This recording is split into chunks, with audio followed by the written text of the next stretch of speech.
Hey everyone, welcome back. Real quick before we start, this explainer is brought to you by CertFuel.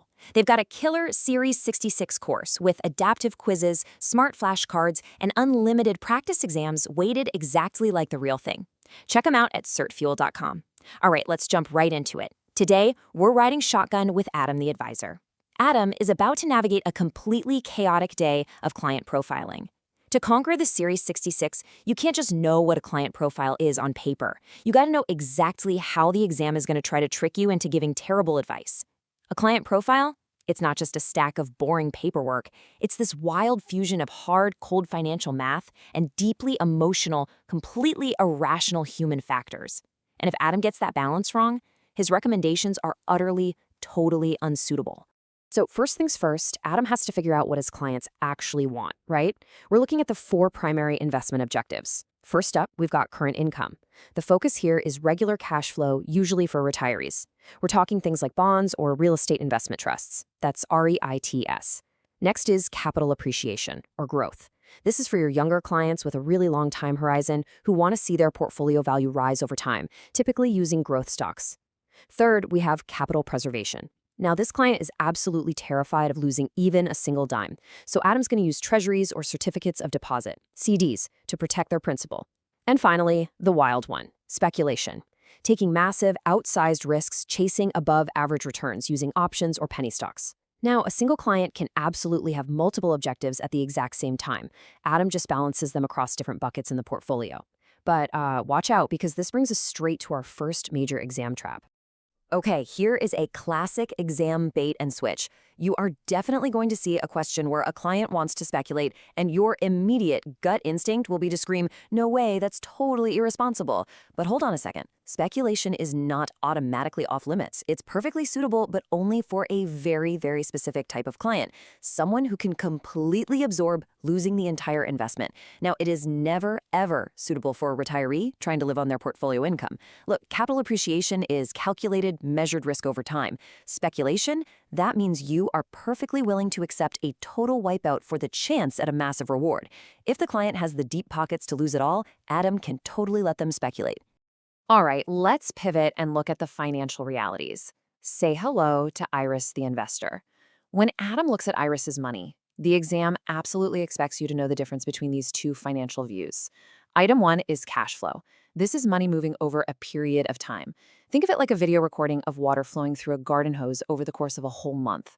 Item 2 is net worth, which is just Iris's assets minus her liabilities at a single point in time. This is not a video, it's a snapshot. A photograph. It's exactly how big the puddle is on Tuesday at exactly 2 p.m. Both are super critical parts of her financial situation, but they measure totally, completely different things.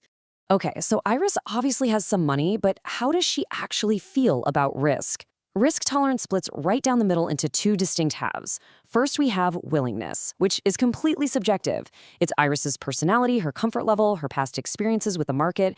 Basically, it's how she feels in her gut, and it's measured by having her fill out questionnaires and doing interviews. Then, on the flip side, we have ability. Ability is objective math. It's her net worth, her income stability, her time horizon, her liquidity needs. Listen, ability does not care about Iris's feelings at all. It is just cold, hard financial analysis. Let's bring in our third character, Carl the client. Now, Carl is a total adrenaline junkie. Seriously, I want you to literally pause the explainer right now and think about this for a second. Carl wants to trade crazy high-risk options, so he has extremely high willingness. But Carl is completely broke. His objective math shows a very low ability to take risk. When Adam sits down with Carl, which of these 2 factors actually governs the recommendation? Pause and take a guess. Ready? Here is the brutal truth the exam wants you to have memorized. When willingness and ability conflict, the lower, more risk-averse trait always governs. Always. No exceptions. If Carl wants to risk it all, but his math says he can't, Adam just has to say no. Conversely, what if Carl is a multimillionaire who can objectively afford to take huge risks, but he's totally terrified and just wants to keep his entire fortune in cash stuffed under his mattress? Well, Adam still has to defer to Carl's fear. You always follow the more conservative, risk-averse limit to ensure the recommendation stays suitable. Remember, having a long time horizon can increase a client's objective ability to take risk, but it can never, ever increase their emotional willingness to actually take it. And that brings us right to time horizons and exactly how Adam builds his investment buckets. Adam treats every single goal as its own separate bucket, matched to its own specific timeline. Short term is less than 3 years. That means low risk and strict capital preservation. Intermediate is 3 to 10 years, which opens the door for moderate risk and a balanced allocation. And long term is more than 10 years out, allowing for aggressive risk and a heavy growth emphasis. Now, here's the trick you got to watch out for. Let's say Carl is 30 years old, with a massive 35-year timeline until retirement, so his overall profile is long-term, right? But if Carl also tells Adam he wants to buy a house in 2 years, that specific house fund bucket is strictly short-term. A short-term goal stays low risk, no matter how aggressively invested the rest of the client's overall profile is. Okay, so how does Adam actually get his hands on all this information? Well, he follows KYC rules. That stands for Know Your Customer. Adam has to collect very specific data points. We are talking legal name, date of birth, current address, tax identification number, citizenship or residency status, and employment status. And listen, this isn't just about making friendly small talk. Adam needs to meticulously document these inputs and the rationale behind his recommendations. Plus, he's got to update this information periodically, because think about it. If he makes a recommendation based on an old, outdated profile, that recommendation is automatically completely unsuitable. Now, what's really, really tricky here is the framing the exam loves to use. This is a massive trap, guys. The exam will try to make Know Your Customer sound like a friendly suggestion or just a best practice for good customer service. Wrong. Completely wrong. Know Your Customer is a strict, non-negotiable regulatory requirement. It is a mandatory duty to know and verify the essential facts about every single customer. It is literally the law, not a suggestion box. Moving beyond just the math, clients also have values, right? And these non-financial factors are absolutely critical. We have environmental, social, and governance, or ESG for short. And we also have socially responsible investing, or SRI. If Ira sits down and tells Adam she only wants ESG-friendly green energy stocks, or maybe she has strict SRI restrictions against investing in any tobacco companies, Adam absolutely must listen.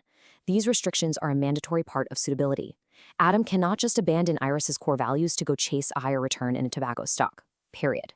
In the eyes of the exam, a client's values matter just as much as their numbers. Here's another super tricky distinction: how we look at a client's life. Demographics versus life stage. You need to keep these concepts entirely separate in your brain. Demographics, those are just static facts. Saying Iris is 58 years old is a demographic fact. A life event, on the other hand, is a discrete trigger, like receiving an inheritance, getting married, or changing jobs. And remember, life events immediately trigger a full profile reassessment. Finally, we have life stage. This is the big arc, from accumulation to distribution. You move from early career to peak earning to pre-retirement and finally into retirement, which is the decumulation phase. Life stage is what drives the shift from growth over to income. And remember this, life stage is not age. A 45-year-old tech founder who just sold their startup for millions could already be in the decumulation phase, while a 62-year-old might still be aggressively accumulating wealth.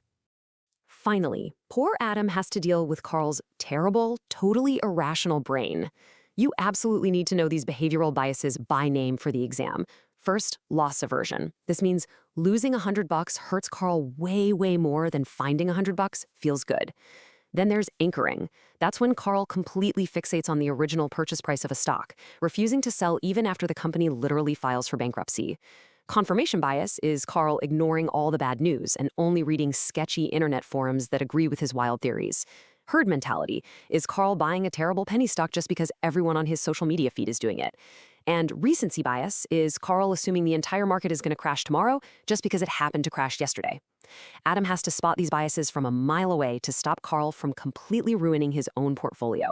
Okay, let's lock all of this in before exam day. It's rapid recap time.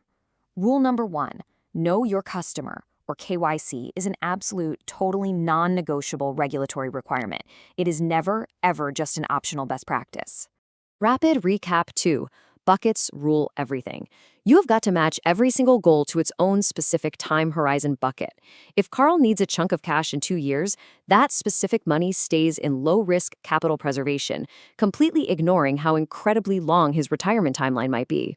And rapid recap 3, the absolute golden rule of risk. When subjective willingness and objective ability go to war with each other, the lower, more risk-averse trait always wins.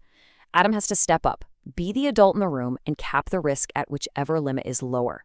No exceptions. So, what does this all mean? The crucial point is this. A client profile is way more than just mindless data entry. It's this incredibly delicate balancing act of objectives, timelines, subjective human biases, and really strict regulatory rules. So, have you completely mastered Adam's chaotic client profiles to dodge those exam traps? Take these concepts, picture Carl making his terrible, impulsive decisions, and you are going to be more than ready to absolutely crush this section on test day. Keep studying, stay focused, and I'll see you in the next explainer.